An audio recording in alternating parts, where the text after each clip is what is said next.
Turning off anonymous posts in a Facebook group is straightforward as a process, but it requires administrative access. Anonymous posting allows members to share their thoughts without revealing their identities, which can be useful in certain situations but may also lead to misuse or confusion. So if you are an admin and you want to disable this feature, you can easily adjust the group settings. So to begin, navigate to the Facebook group that you manage and go to the group settings page.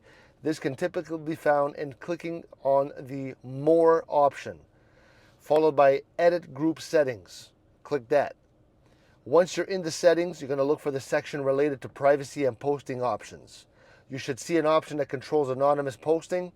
If anonymous posts are currently allowed, you're going to find a toggle switch or checkbox to turn off this feature.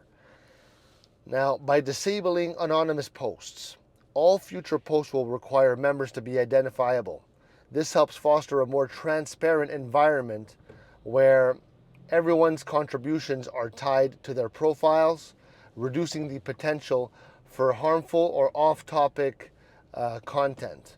Okay? After turning off anonymous posts, be sure to communicate this change to the group to avoid any confusion.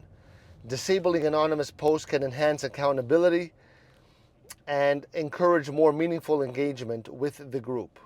Okay? Let me know if this helped.